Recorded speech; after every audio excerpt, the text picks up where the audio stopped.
It's beginning to look a lot like a bloodbath with light tubes of chairs everywhere. Sorry, we're in the festive mood. And what better way to serenade a good, bloody good time, but with some Christmas tunes? Forget Thanksgiving, y'all. It's about the Christmas season. Mariah Carey is out there thawing out somewhere, ready to take over the world. But hello, all you BC WrestlePod nerds out there, and welcome to another edition of the Grapple Gurus, your PPV and PLE review show here on the BC WrestlePod Conglomeration Network YouTube Twitch Syndicate channel that we got going on around here. I am one of your hosts, Mikey. Joining me this evening is our lead GCW correspondent, and now I can say 1 year homie of mine, Andrew, is in the building. So, Andrew, thank you once again for joining me for another glorious night that is talking about anything GCW related. Oh, it was so good, so good. I cannot wait to dive into all the action because this was a really fun show. This was a solid show. Um, and I cannot wait to dive into it with you. But before we get into all that goodness, a little bit of housekeeping. You can follow us all over the social medias at BC WrestlePod. We're pretty much all over the interwebs at every single social media site you can think of. We have a Twitter, an Instagram, a TikTok, a Facebook, a Patreon.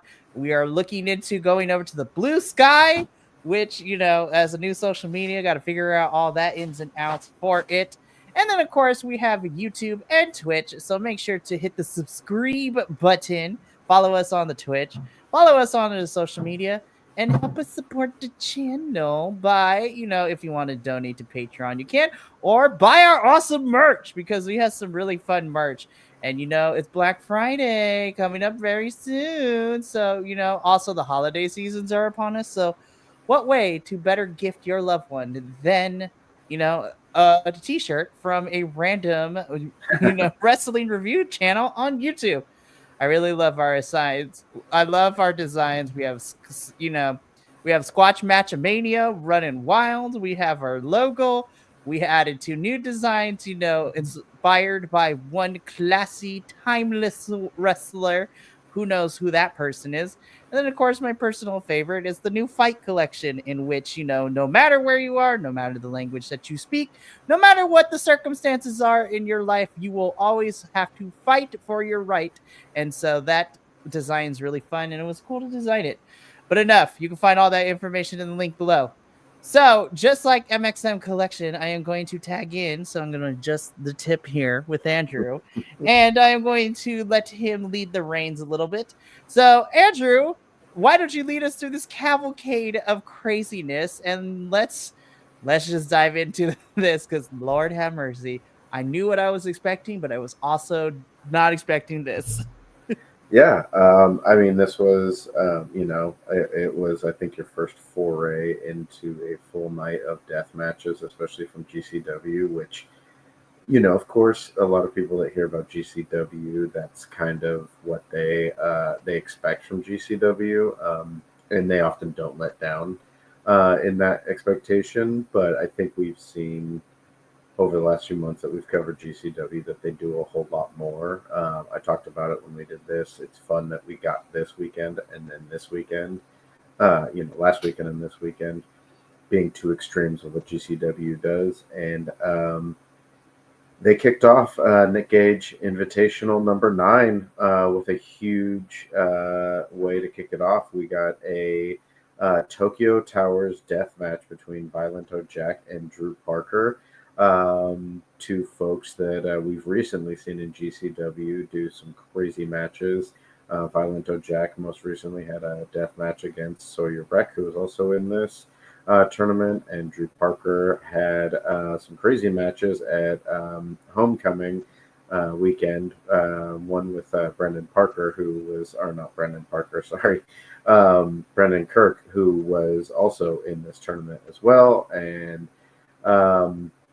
this match was insane. If you've never seen a Tokyo Towers death match, it starts with basically a four three-towered light tube bundles in each corner, and that's just kind of how it starts. And it went all over the place. These two kicked it off. They're both known for being deathmatch wrestlers. I personally thought this was a really fun way to kick it off. It's weird to say, but this match and the second match kind of felt lighthearted when it comes to deathmatch wrestling. They were kind of fun. Had some silly moments, but at the same time, you had people wrestling in broken glass with light tubes, all kinds of crazy stuff. Um, I really enjoyed it. I thought this was a really fun way to kick this off. Um, what did you think about this match? And is this your first Tokyo Towers death match? Yes, Nick Gage Invitational 9 was was a night full of firsts for me, which I thoroughly enjoy. I love that you described this match and the next match we're going to talk about as lighthearted, because in hindsight, you're not wrong. Compared to what we got the rest of the evening in terms of death matches, this was definitely more light. The first two matches are definitely lighthearted, because then everybody went balls to the wall later. But this was my first. So I am familiar with Drew Parker because, since Homecoming, I have been keeping up with GCW, watching on my own. So Drew Parker has made appearances here and there. I am not as familiar with Violento Jack. I know he's been in GCW for a hot minute, but this was my first real introduction to him in this kind of foray of death matches. I thought this was great. Okay, I'm a sucker for violence. Andrew knows this. Like, goodness sakes, my favorite match stipulation in TNA is a Monsters Ball match, which is basically anything goes, balls to the wall. Someone's gonna bleed by the end of this. PCO's gonna die, and he's gonna bleed. So I am not one to shy away from blood and craziness. Having said all that, I hope somebody gets checked. I hope they all get checked by the end of the night, because there was so much phosphorus powder by the end of the night. I swear that the FBI was about to raid the place. Like, there was so much powder all over everybody. Now, as far as this match goes, again, this was my first introduction to the Tokyo Tower style of match, but I loved it. It was great. It was a car crash. I love it. It was fantastic. And, I am going to be paying attention to Violento Jack going forward with GCW. I was like, give me more of him. He was great. And of course, Drew Parker is fantastic as always. So coming out of this match, of course, this was a opening round, first round matchup for the Nick Gage Invitational Tournament. Drew Parker picked up the victory here, so he continued on in the tournament, knocking Violento Jack out of the tournament, which saw him progress, which means we would see him again later in the evening in the semifinal matchup. The next match that we had was also a first round matchup that we saw the former Ultraviolent champion Rina Yamashita taking on Takayuki Iwake. And this match was probably the most comedy style wrestling death match that I've seen in at least in a while. And I think this was definitely one of those ones that felt like it picked up. Like this match felt like the winner of this picked up in attitude as we went on, because in this one it felt like they were really having fun, and I think what it was a lot of playing towards the Japanese style of wrestling and that storytelling that we got from both of them. The fact that Ueke started, I mean, he came out to the ring in socks and flip flops, started the ring barefoot, which he's known for doing death matches barefoot. And we ended up having Rena also going barefoot part of the way through the match. We saw so many crazy things. Probably the biggest bag of tacks that I've seen pulled out in any kind of match. But these two, like, as fun and kind of silly as there were moments, they hit hard in this match. It was great. I think this was probably the most entertained I've been by Ueke, and Rena is just, I mean, she's awesome. She's just become one of my favorites, especially deathmatch wrestlers. Oh, absolutely. Again, Rena's my girl. She's been my girl. She climbed up the ranks for me every time I see her in GCW. And for me, I'm gonna be honest, unless there's somebody else, I think she's my rising star for Mm. 2024 for me. Somebody who is new to me and I'll immediately gravitate to. I need to see more Takayuki on my screen. He is flipping hilarious. And you are absolutely right. When it comes to Japanese style of wrestling, there are usually two types we get. We get the strong style where everybody's hitting hard. Then you get your pure like Japanese comedy style of wrestling, which we see a lot in DDT, which is personally why it's one of my favorites too, because it's ridiculous. But then when you add in the death match archetype of matches here, you get hard hitting death match comedy, and it is its own genre, and I love it so much. Rina's hitting hard, Takayuki's hitting hard. Was it this though? There was a side. It was this match where Rina got her hair caught up in the barbed wire, correct? Or was that later? Yeah, Yeah. because they had the door laid down Yep. that had all the barbed wire in it, and they were both kept missing each other and landing in it themselves. And then Rina's hair got stuck in it. So, like, it's crazy to me. Blood doesn't bother me. Everybody could be profusely covered in crimson. That doesn't bother me.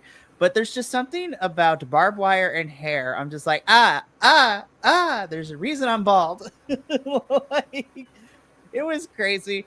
And then, of course, Rina's finishing move, sticking the light tubes where the sun don't shine in the front for Takayuki, and then full on putting her whole entire body weight as she crashes from the top rope down into him.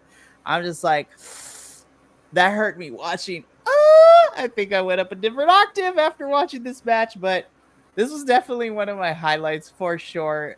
And it was only the second round. I'm like, oh my gosh, this is what we're getting just as an opener. What does the rest of this tournament look like? This was definitely a highlight match for me. I want to see more of Takayuki, and Rina is my girl. Love her so much. Well, like you said, Rina won this match, so she moves on in the tournament. Takayuki was taken out. Yes, definitely one of the most uncomfortable finishes that I think I've seen in a while. So we move on to another first round matchup, which was also the first of the night, a title defense of the GCW Ultraviolet Championship being on the line. So whoever won this moved on in the tournament also won the Ultraviolet title and would continue on as the champion. We saw Brandon Kirk taking on Dr. Redacted, taking on Tommy Vendetta, and taking on Tank. I think for myself personally, Tommy Vendetta and Tank were both new to me. I've seen Dr. Redacted a bit over the few months he was in their backyard wrestling. Was the first time that I saw him this year, and then he's been popping up, and really, he was not much of a fan favorite, but his matches in GCW leading up to the Nick Gage Invitational, he won over a lot of fans, including myself. I don't think I've seen him end a match where his scrubs weren't covered in blood. Usually, lots of his own. Um, this was a four-way death match that was pretty insane because I don't think there was ever a point where the action really stopped because it was literally when you weren't being attacked, who could you attack? Who wasn't? Who else wasn't being attacked? Who can you attack? Um, it it was four guys who just had no problem just taking damage to deliver damage. Um, and I know we both kind of have similar feelings about Brandon Kirk. He has kind of won us both over our coverage of GCW. What did you think of this four-way death match? I know sometimes multi-person matches can get a little hard to follow or a little muddy or whatever, but what did you feel about this? I will say, from that standpoint, I think GCW did a really good job of following the action for this one. And as you said, anytime we get a multi-person match, especially fatal four ways like this, there tends to get lost in translation a bit with all the chaos, especially when it's involving a death match. And as you said, Brandon Kirk put in the work because every match he was in for this tournament was going to be for the Ultraviolet champion. So Brandon was putting his body and the championship on the line. I am in the same boat as you. This was my real first introduction to Tommy Vendetta and Tank. You know, learning that before even this match even started, we got that video package with Tank, Mm-hmm. and that he's been doing death matches for 20 plus years. Mm-hmm. I'm like, how your body hold up like that? But I gotta say, I love Brandon. I don't care if the crowd was booing him as the night went on. They can never make me hate you, Brandon. Also, we'll talk about it when we get to the very end, because I'm like, you can't make me hate him. It's the same way Mm-hmm. I feel like with Bianca Belair and WWE. There's nothing that Brandon can do to make me hate him. I've become a big fan of Dr. Redacted the last couple of times I've seen him. You know, we also got a recap of how he got his spot Yeah. in this tournament too, which was a nice touch for a lot of these. That man's scrubs was covered in crimson by the end of this. And during our watch along too, I made the comment that when glass got thrown into the trash can, his face was over. That Yeah. glass bounced and smacked him in the face too. I'm like, you're gonna poke your eye out, kid. But when I say Tommy Vendetta is flipping crazy, Yeah. like this man was like doing the most chaotic stuff ever. And not to mention, this match also had a scaffolding spot as well, where we literally had the scaffolding get wheeled in, and Dr. Redacted pulling an Oscar the Grouch, jumping off with the with the can down onto everybody else. Oh my goodness, this was great.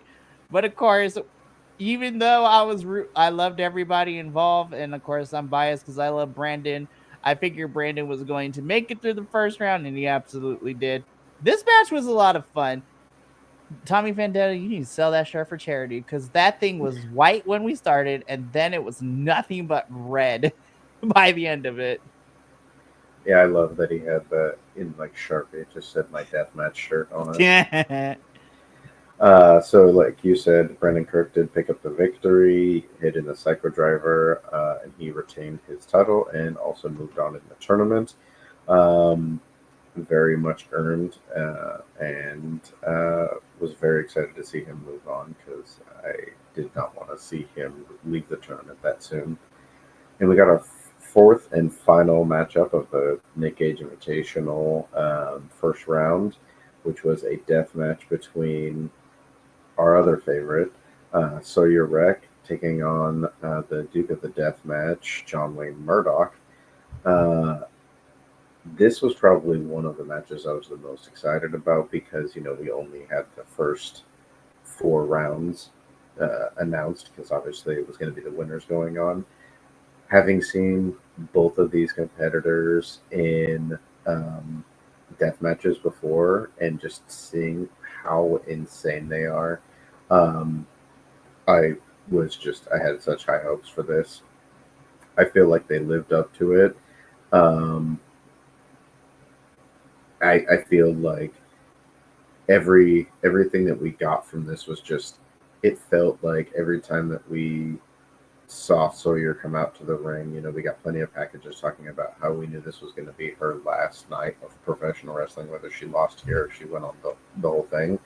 Um, and so it had that feeling like it played to that. And so just even going into this match, it had something special to it, not just being a tournament match, but feeling like, it was legitimately watching someone retire, and it had that energy. The fans were behind it.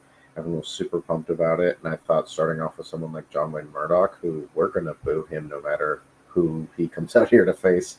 So it felt just like such a good setup for what we got for the rest of the night for this to kind of start everything off. Um, I mean, I know you're a fan too, so you're Wreck. Um, but how did you feel about this being, this being the kickoff match for her first round in the tournament? I thought it was perfect, and I'm gonna bring this up every time we talk about one of Sawyer's tournament matches in the Nick Gage Invitational night. I think, and again, I like to overanalyze. It's just how my brain likes to operate sometimes. So I look in things too deeply when it's probably nothing there. But I loved, as we go through and we talk about each of Sawyer's opponents, I feel like GCW was very smart and strategic in who they had her face going into this tournament. As we all know, John Wayne Murdoch is the bad boy of death matches. Like, he is the heel. As you said, we're going to constantly boo him. But in a weird way, as much as we are going to boo John Wayne Murdoch, and of course we're going to cheer Sawyer Wreck because Sawyer's our girl, I found it very interesting in the matches too. Because again, I did my research. I wanted to try to get as much Sawyer Wreck lore, if you will, into my eyeballs before the Nick Gage Invitational 9. And I love that this match was volume 1 of the greatest hits for Sawyer, because her and John were doing lots of things that I've witnessed many a time Sawyer do in her death matches previously in, her time in GCW. And I thought this was a good way to have the bad boy of death matches. As of course you said, Sawyer picks up the victory here, but it was really fun to watch John Wayne Murdoch in his own heelish way kind of like give Sawyer Wreck the "you did great, kid" kind of thing, and give her props after the match, despite him being a heel about it. And I may have teared up a little bit. But this was an awesome opener. I really enjoyed this match, and I was super happy that Sawyer was going to continue on, because I was not sure how far she was going to make it tonight. So I was super happy she made it past the first round. This was a fun match. Yeah, I felt like John Wayne Murdoch in this match, like he wanted to win the tournament, and he was going in here and wasn't gonna give any sympathy for this. Like he wasn't gonna feel bad about retiring Sawyer Wreck in the first round. But afterwards, like you said, I think kayfabe wise, John Wayne Murdoch was giving kudos to someone who beat him and did it in a death match and all that kind of stuff. Breaking the kayfabe, and we got more of this later, but it was someone saying goodbye to someone that they respect, especially someone who does the same style of wrestling that they do, but also has just, there's just something extra when you're willing to do that much damage to yourself and take that many chances, and just to go out there and wrestle alone, but to do death matches, especially a lot. So it was cool to see that, and that's something else that I really respect about GCW is even though we know all the characters and all that stuff, we can all separate those things and still believe John Wayne Murdoch is a heel, but then at the same time be happy to see the two of them embrace and like respect each other and have that personal relationship too that we know a lot of the people in GCW do have. I was also so happy when Sawyer won and went on because my hope was that she was at least going to make it to the finals, if not win the whole thing. And part of that was just I wanted to see as many Sawyer Wreck matches as I could before she retired. So I would have been bummed if we would have only got one. But as you said, Sawyer Wreck won, would go on to the semifinals. And we would get a nice little palate cleanser from the series of death matches following this, and we would get our first of two non-death matches, which was a three-way match between Mr. Danger, Jay Lucas, and the surprisingly spicy Teriyaki. This was actually the first time I'd seen Jay Lucas. I think this may actually be the first time I've seen Teriyaki. If I've seen him before, I don't remember. Mr. Danger is someone I'm very familiar with. Has been making quite a statement in GCW over the last few months. I feel like he's kind of that new generation, along with people like Alec Price, and Cole Radrick, and some of those younger wrestlers who are really making their names in GCW and some of the other independents. It sounded like you were more familiar with Teriyaki. You said that he had shown up in Ring of Honor, I believe it was. And I know you've seen Mr. Danger at least a couple of the times, including the time he decided to go flying off the top of a U-Haul truck. So great. Yes, such a crazy moment. I thought these three, this didn't even need to be a death match because they did so much. I mean, we talked earlier about the multi-person match having the nonstop action. This had nonstop action, like 100%. All three of them, whether it was one-on-one, all three against each other, two-on-one, they were flying around hitting every spot that they needed to hit. Especially for being some younger competitors, some people on the independents. Coming in here and putting on, I thought, was an incredibly well put together three-way match between some really fast, high-flying competitors. Um, what did you think about this match? How did you think this fit into the rest of the night? I think it was very smart for GCW to put this and then the other non-death match in between, like a chunk of everything, because it definitely was a nice break in the death match action. When I tell you that this match had me hooping and hollering the whole entire time, it is not hyperbole. It is fact. Go check out our watch along because that thing is still up on all the channels. This was my first real introduction to Jay Lucas, who I think is amazing. And as you said, I am a little bit more familiar with Teriyaki, but that's because Teriyaki has been popping up in Ring of Honor, over the last couple of months. And of course, it's forever ingrained in my brain that we had Teriyaki versus Beef, which was, Ian and Caprice had a field day with that commentary. And of course, Mr. Danger, man, like, there's a reason why he's called Mr. Danger. Like, he flies around the ring with no abandon, and I love that. They pulled off some really fun combinations of moves. They were like, there was not a moment to breathe in this match. And when I looked at the timestamp, I'm like, what do you mean this was like 12 minutes? It felt like I was watching a 20-minute match, but it was in like it was like 4 times speed. Yeah. This was excellent. I love this. This was so much fun. I need to see these three go at it again. Give me another match between these three because they are fantastic. We do get lucky. We get to see at least Mr. Danger almost every weekend that GCW does shows, if not multiple times in a weekend. For one, I believe Jay Lucas was a local talent. I, for one, would love to see him again in a GCW ring. Same with Teriyaki.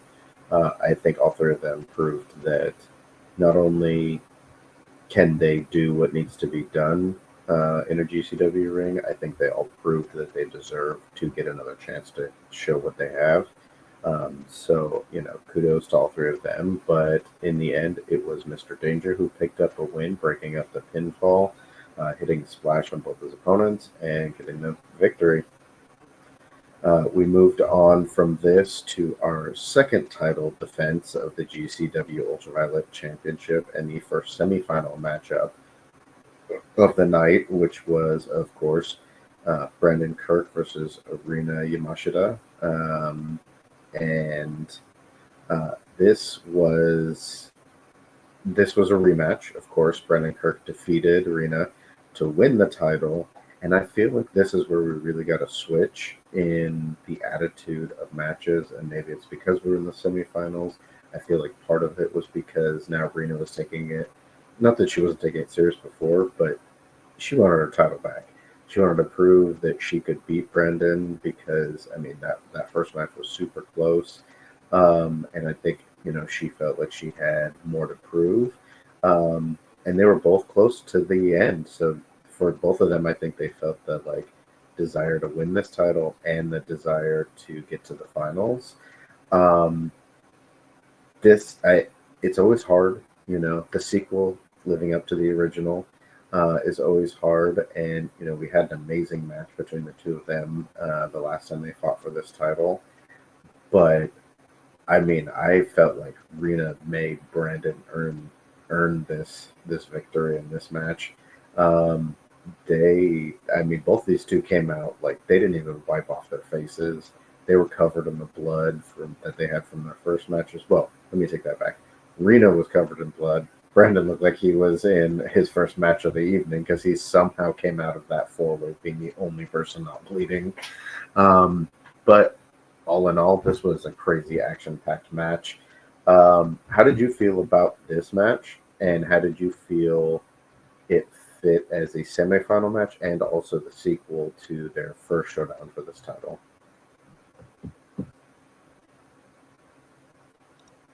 I think this match definitely completed the duology between what we got at Fight Club and then here, which I totally love. And a picture is 1,000 words. Like, look at this finisher. Like, look at this finishing sequence. Like, these two brought everything they had to it. Of course, when we were talking about it, because we didn't know who would be facing each other in the semifinals. Personally, Rena versus Sawyer in the semis would have been crazy, which would have loved it. But I do appreciate we got Rena and Brandon facing each other in the semifinals. I really, really dug this match, and dare I say, I think I actually enjoyed this match a lot more than their first encounter, and that's saying a lot because that first encounter at Fight Club was also amazing. Yeah. I think there was just such a ferocity because I think within the span of those two matches, we got to see the roles reverse. Whereas at Fight Club, Rena was champion and Brandon was chasing the title as the challenger. And this time at, the Nick Gage Invitational, we have Rena being the chaser of the championship and Brandon being the champion. So it was really fun to see the duality of those two roles within the span of a month between these two matches.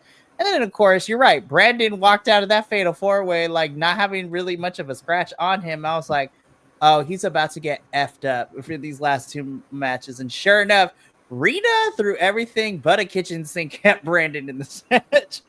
There were light tubes, tables, everything. And, of course, Brandon ultimately picks up this victory. And again, look at this finishing sequence. Like, I thought Rena died. I thought she died. It was amazing, and I loved it so much. This is fantastic. And the death matches, as the rounds kept going on, kept getting crazier and crazier. And I was like, oh, this is my favorite. This is my favorite. No, we will talk about my favorite when we get to it. But look, geez Louise, these two, I could have these two fight forever. And, speaking of which, we'll get more into it when we get to the end of the night. I feel like there's a strong chance that this might not be the last time we see these two involved in a matchup for the Ultraviolet Championship sometime soon, probably around the beginning of the new year. So we follow this up. As you said, Brendan Kirk did pick up the victory, retains the title, moves on to the finals where he will defend the title against the winner of our following match, which was Sawyer Wreck versus Drew Parker. And you can look at this picture here. This was just, we had a table with light tubes on it, a chair with light tubes on it, a ladder with light tubes on it, a table with barbed wire on it. And that's just what was set up in the ring to start with. These two, I like you, hoped that it would be Rena versus Sawyer in the semifinals. I had no regrets about this being the semifinal matchup for Sawyer going into this as well. I didn't have any doubts about Drew Parker. It was just kind of, what I kind of was thinking would happen. And Drew Parker did not hold back either. I think it was very much the same thing. Was wanting to be the one to take Sawyer Wreck out of this match. It felt like it had that same kind of energy. But Sawyer, once again, was feeding off of the crowd, went in there and just, there's the way that she smiles during every match, especially the way that smile gets bigger when she is taking the damage, and the way that kind of affected Drew Parker's psychology as the match went on was so good, and it's what makes her wrestling in death matches so infectious. This was our second match of getting to see Sawyer wrestle in her final night. She came out here against someone we know is a tough competitor. How did you feel about this being the second match? What did you think about this, and what some of your highlights of this match? Again, I love that Sawyer Wreck was the hero of the evening. And of course, she was in her hometown crowd, which was good to see. I think Drew Parker did a very good job of playing, again, just like John Wayne Murdoch, playing up, that he respects Sawyer, but he's not going to feel bad about retiring her before she makes it to the finals. Those light tubes never stood a chance. Moment of silence for the light tubes, because this was as soon as I saw light tubes on tables and light tubes in corners, I'm like, somebody is about to bleed profusely. And yeah, they both bled by the end of this. I don't think tame is the right word, but it was definitely a notch down in turn. I mean, it was still intense, but it wasn't as crazy as the previous match. Mm. Then again, it was the former champion trying to reclaim her title, and championship matches should feel more intense. But this was just as crazy. And again, Drew Parker does an amazing job. I love him. He is, really fun to watch as a staple when it comes to GCW and death matches. But I'm like, GCW, you've already like pulled the trigger, you pulled the cord, you are pushing home, girl. Like Sawyer needs to come out. I kid you not, Andrew. Had Sawyer lost here, I may have just turned off my TV. I might have turned it off. I will say this match actually had a few moments that had me questioning. Right? Yeah. And I think that's what brought me back in. While the intensity wasn't as crazy as Brandon versus Reno was the previous round, they almost made me believe that Parker was about to be the one to retire Sawyer, and she was not going to make it to the finals. And of course, in my head, because I'm used to westernized booking as it is from not just WWE, but other companies, hometown hero, tournament style, final wrestling match. They never let the hero get to the finals and win. But you know what? When Sawyer walked away the winner, and by the skin of her teeth, my ad, because Drew didn't make it easy for her, I was super happy that Sawyer walked away. But man, they almost made me believe, and there were a few instances where I was like, I think I'm going to have to turn off my TV here. Don't let Drew win. I love you, Drew, but don't let him win. I was happy to be proven wrong. Well, as you said, Sawyer did pick up the victory, which meant we got to see her wrestle her third and final match of the night in the finals, which meant she would be facing Brendan Kirk, not only to win the tournament, but also for a chance to win the GCW Ultraviolet Championship. We had another moment at the end of this, too, between Sawyer and Drew. And I will say, I respect Drew Parker, what he does in death matches, but if you enjoy him in death matches, I highly recommend going and watching his match with Fuego del Sol, which happened this weekend, same as the NGI 9, because that was like a catch wrestling match, and he impressed me a lot in that. I look forward to seeing more of Drew Parker as well. But we once again get actually a few palate cleansers here as we set up for the main event. We get our next matchup, which was the second of two non-death matches of the evening. It was Miyu Yamashita versus Broski Jimmy in a singles match in just a wrestling match, which felt, kind of weird. But it was also it was a nice change of pace. Both of them are very entertaining. Broski Jimmy does a very good job of being the dude you just want to hate. And Miyu does a good job of being a person you really want to see someone you want to hate get beat up by. So I thought this was another fun match and a good way to kind of take a break from the tournament and the death matches. I was surprised that Jimmy didn't come out and do his usual shtick of, show me some respect. They got right to the action. Miyu did not let down, and I thought this was still a really entertaining matchup.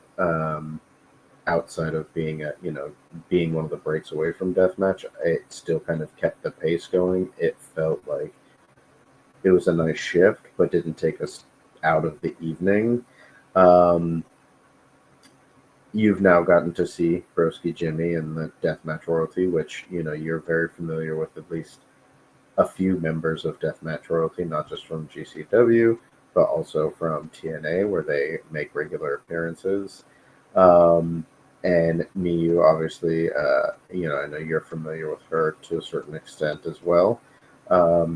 Again, what did you think about this matchup being a non-death match in on this night, kind of being the semi-final match before we got to the main event, leading us into that, and kind of being a showcase for both of these wrestlers? even though this wasn't a death match, I was like, oh, I see doors. Somebody's going to go through them. It was still a lot of fun. You're absolutely right. Broski Jimmy's character is such a, I just want to punch your face in the face really hard. Just let me clock you across the cheeks real quick.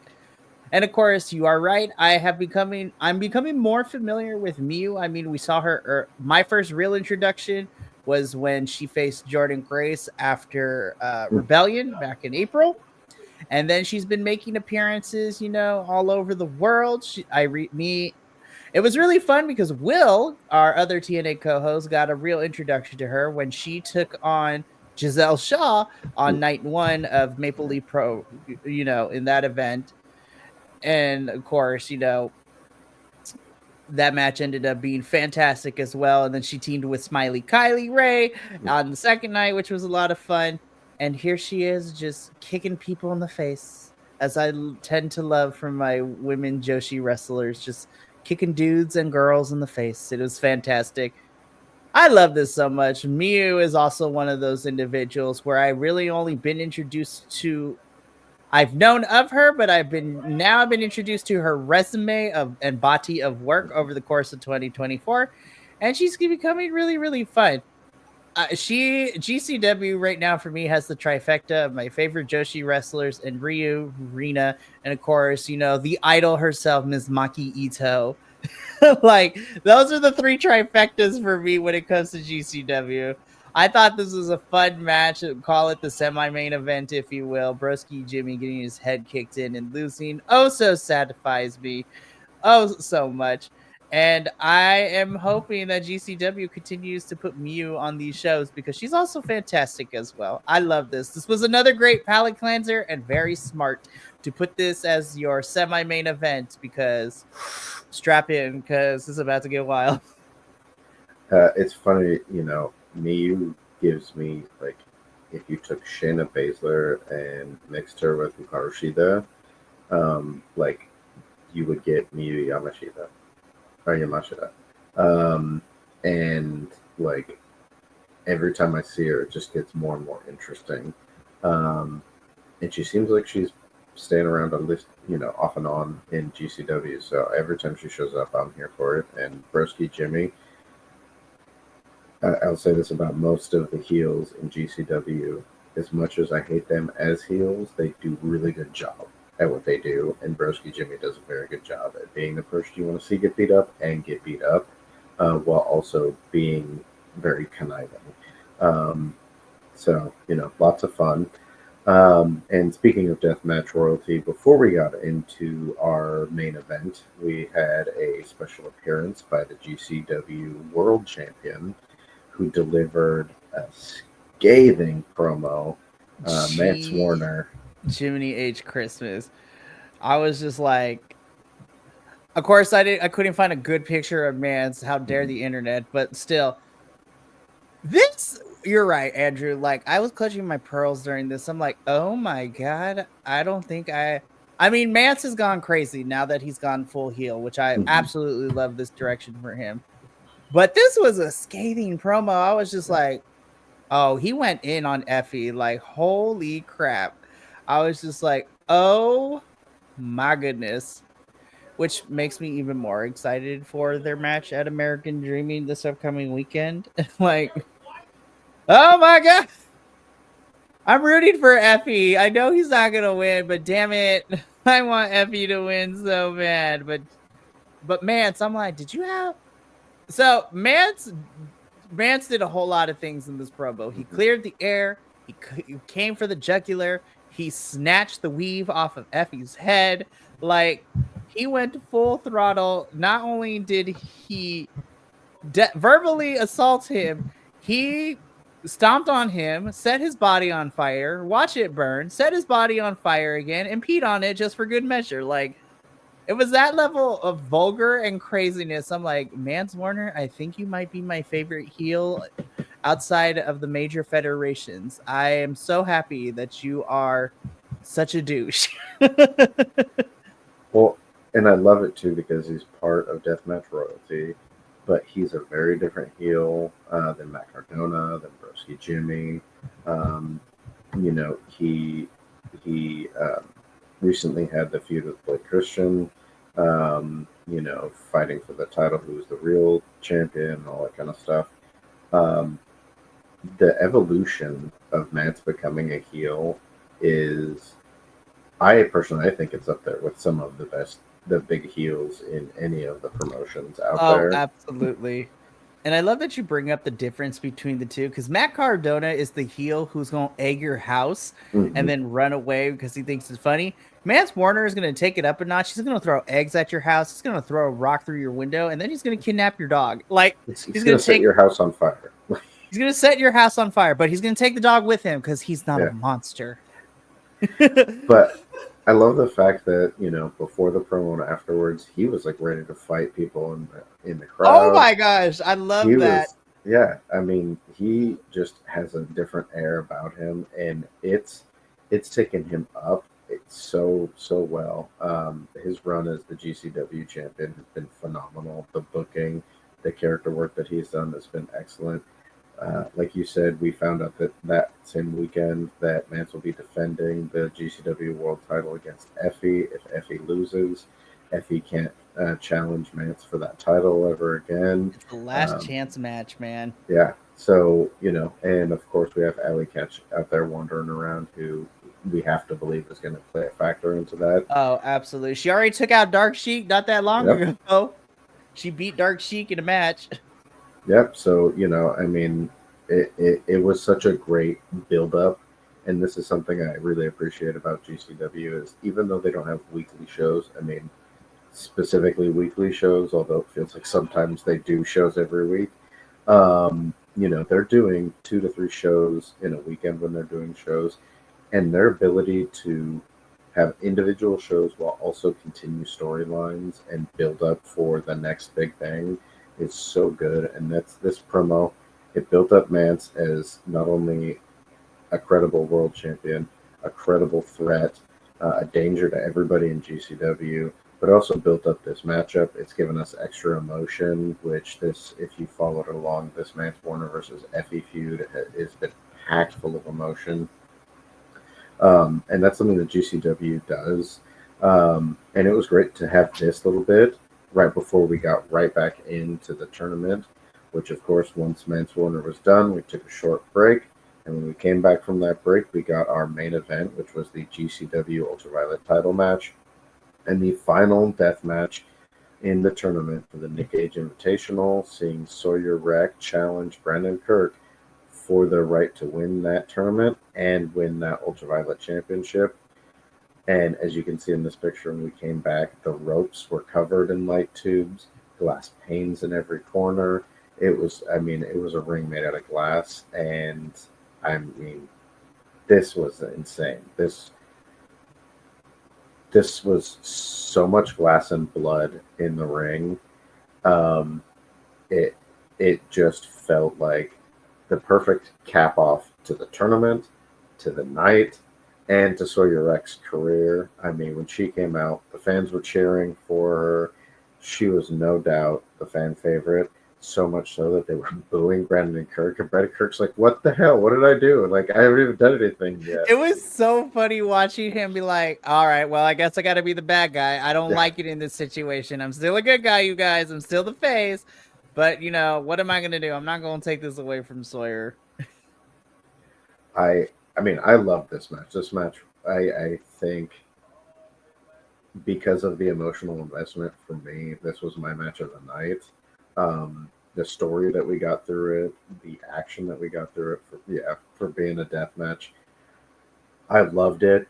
By the end of this, we had huge surprises. I think we had 3 really big surprises, but before we get to that, how did you feel going through this match as the match was taking place, and how did you feel once we got to the end of this match? So first and foremost, when we came back from break and I saw this as what the ring was set up, I was just like, someone's gonna die. I was like, what in the hell is all of this? I'm here for it, but what in the hell? Also, like I already mentioned before, I kind of got a chuckle while we were watching this live of Brandon getting booed, and it's like, bro, I didn't what? Yeah. What is that? He's like, is this the Twilight Zone? What is happening? Like, and then as soon as the championship was handed off, the introductions were made, the bell did ring.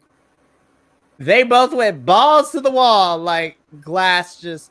We didn't even waste time. Literally, not even 5 seconds into the match. Like, there are multiple glass tubes being smacked across faces and heads and all that stuff. I'm just sitting here and I'm like,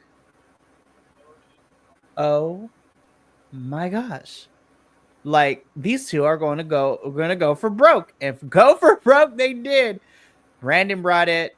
Sawyer brought it. Like, I 100% agree with you. This was also my match of the whole entire card. Like, this is exactly what deathmatch wrestling should be: chaos, blood, craziness. And this was just the match itself, because everything that transpired post match was just as nuts. But Andrew, why don't you tell us what happened? How did this end? So we had a couple of close calls. I mean, myself, like you said, I've been trained by other professional wrestling experiences. My thought was Sawyer Wreck's going to make it to the final. She's going to lose. Brendan Kirk's probably going to make it to the final. He's going to win and retain that title. It's going to be an awesome moment. Still super big and all that stuff. They're not going to give it to Sawyer because obviously she's retiring, but that's fine. I just want to see her in the final, have an awesome match, and, Brendan Kirk gets a big victory out of this. My mind was blown when Sawyer Wreck. What did you say? Go ahead. No, I was gonna say I was gonna agree with you. Like, your mind was blown, because why was your mind blown, Andrew? Because Sawyer Wreck picks up the victory and wins the Nick Gage Invitational and is the new GCW Ultraviolet champion.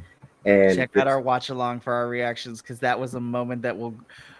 For some reason, me and Andrew, when we get together, we always end up getting surprised the most. And literally, we have been surprised the most together when we get together to do watch alongs. We did it at the Rumble this year. Yeah. We did it, I think, at one of the TNA pay-per-views, and then this one as well.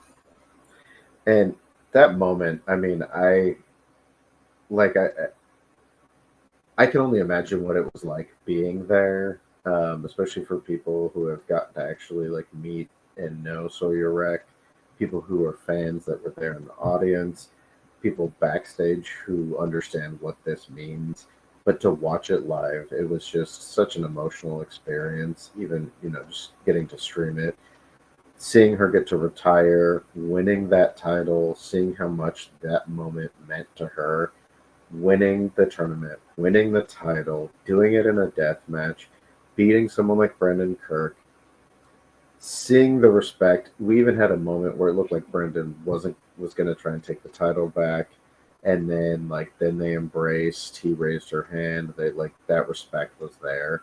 And then Sawyer got to have her moment in the ring there. Just, I mean, it felt like it was 15 minutes where she didn't even get a chance to talk, whether it was because the emotions were too much or because everyone was cheering so much for her for that victory, thanking her for her career, for being there.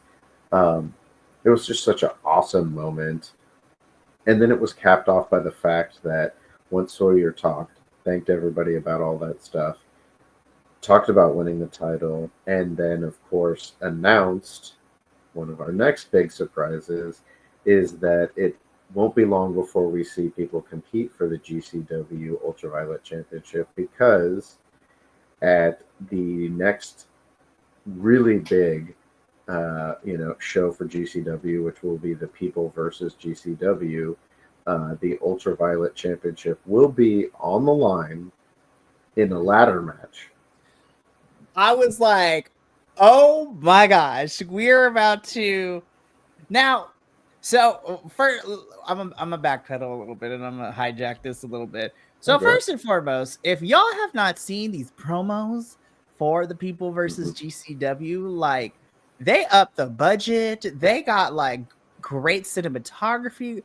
Like, this is a fire. Like, and of course, what I love about these promos too, and we talked about it because they also air the promo before this match as well, that we pretty much get to see all the faces of the GCW roster, like the people that are the mainstays who are like pretty much almost at every show. Yeah. And it was also funny because Megan Bain stood out with her big old headpiece, which is fantastic. Manders is wearing his cowboy hat. You had, what was it, Blake Christian doing the suck it the entire time. Yeah. And of course, our girl Masha was in here in her fiery red hair.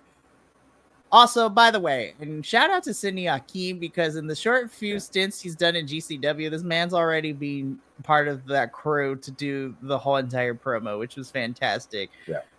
But the fact that this is going to be at the People versus GCW, it is for the Ultraviolet Championship.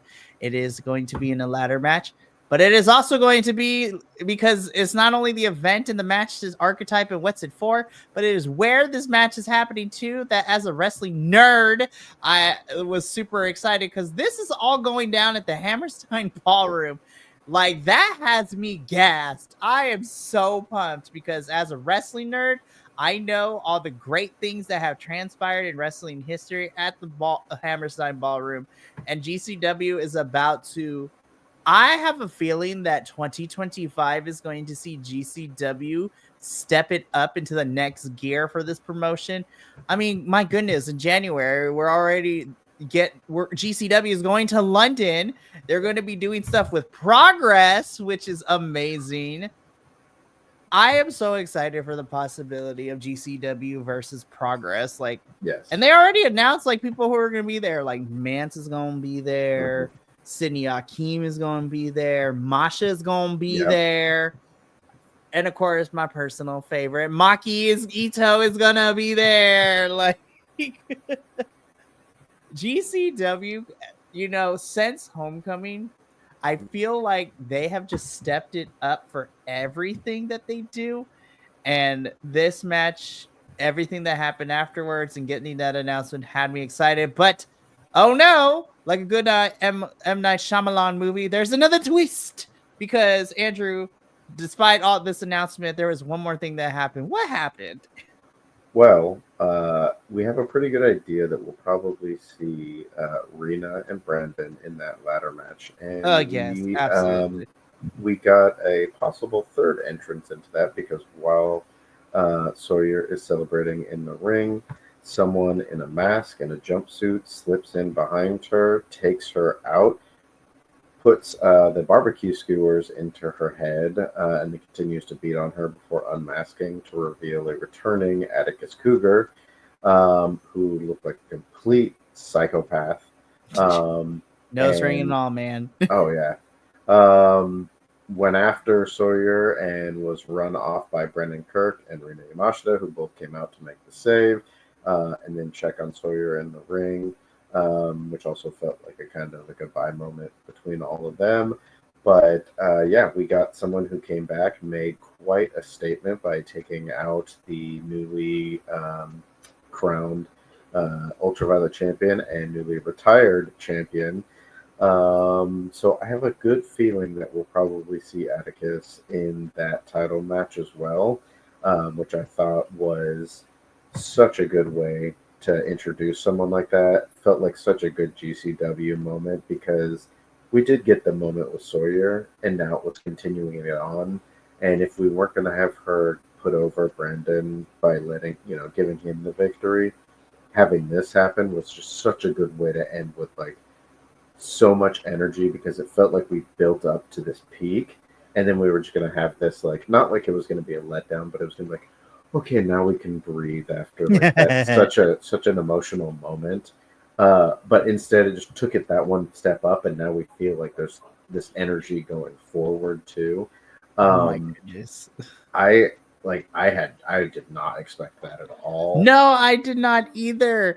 And the fact it got me sitting here with everything that went down at the end with Sawyer winning, becoming the new GCW Ultraviolet champion, doing her somewhat retirement speech, Atticus returning and attacking her. And I'm just sitting here. I'm like, what you mean I have to wait till January? What? And I'm just looking. I'm like, all right, how many days is that? No, no, give it to me now. But I will be patient because I am so excited.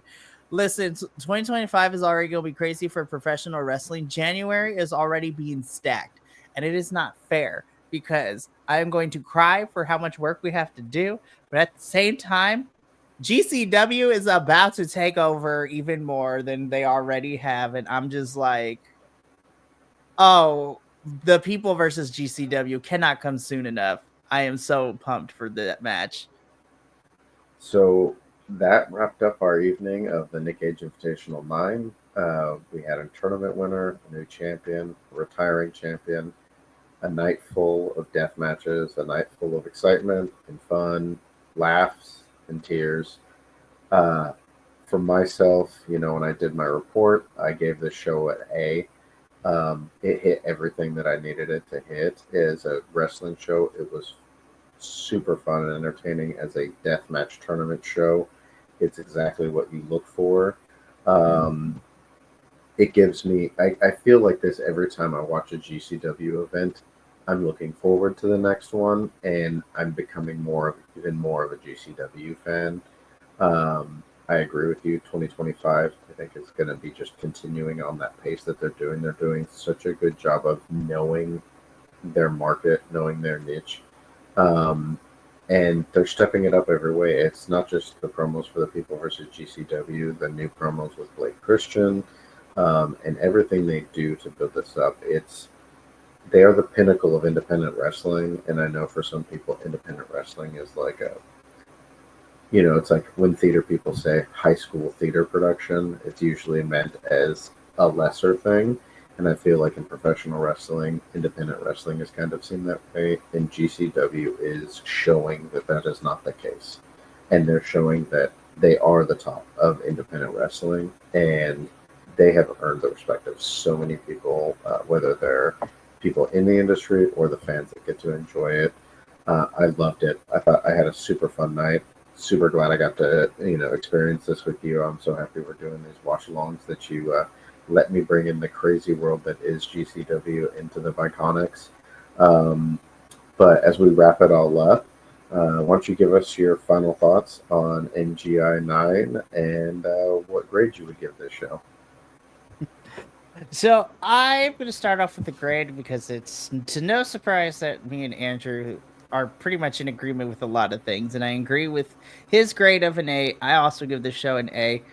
And I thought this was a really fun show. Again, I continue because I believe in always keeping an open mind when it comes to professional wrestling, just like other forms of sport and art, if you will, because wrestling is art to me. But I really enjoyed the show. This tickled an itch in my brain as a wrestling fan that I did not know I needed, because not only it wasn't just simple death matches, but there was different like highs to it. Like we had a fatal 4-way death match, we had a Japanese style comedy, death match, in our opener round. We also had 2 amazing non-death match related matches, which are also great. The whole night did not disappoint me. We had that scathing promo from Mance because not only did we get to watch the Invitational, but they're also making me need to come back and watch what's happening this weekend. How dare they? I already have a lot of things I'm watching on my plate. How dare you, GCW? I'm just kidding. But I give this a show an A. It had everything I wanted. I'm a sick freak. It itched my, sick freakness with the death matches. It gave me some very nice, heartfelt moments. It made me love some more people on this GCW roster than I already do. And it was really, really nice for the short amount of time that at least I can't speak for Andrew, that I've gotten to see and, witness Sawyer in my tenure of doing GCW the last couple of months.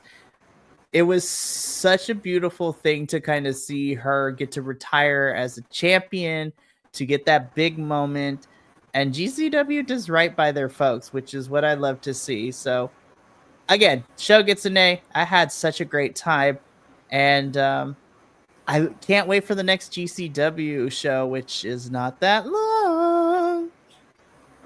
Speaking of, we have another live watch along coming up in 3 days.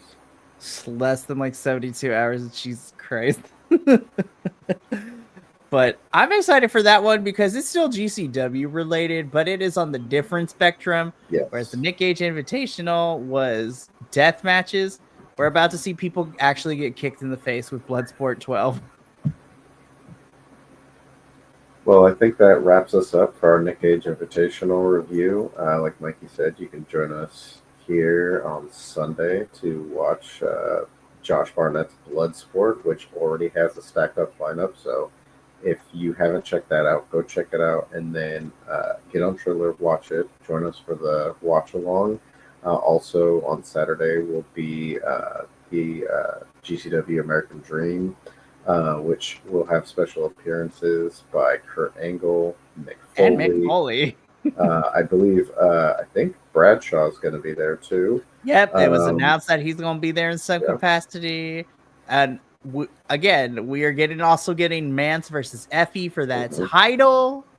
It's about to get crazy. So a big weekend from GCW bringing it. So, I know there's some other wrestling stuff going on, but I believe times don't conflict. So you have a chance to watch a whole lot of wrestling, and we'll be here to cover all of it.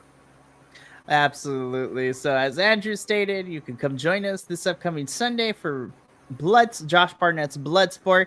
And then stick around because we're going to be reviewing that thing on Tuesday. So it's going to be a lot of fun.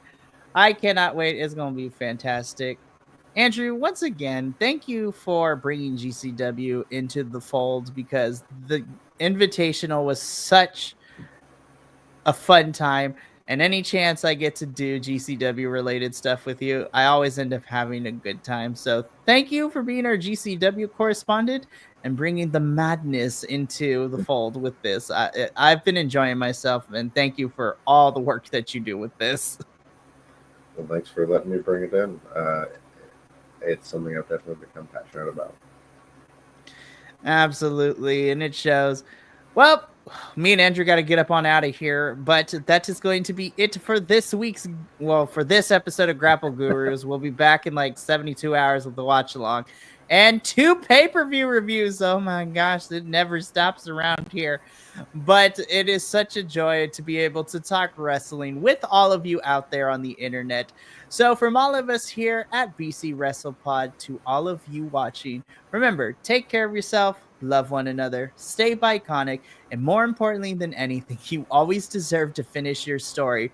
We will catch you. Well, I'll see you tomorrow for ROH and TNA, and the rest of this weekend is about to get crazy. But until then, sayonara, adios, and we'll catch you next time.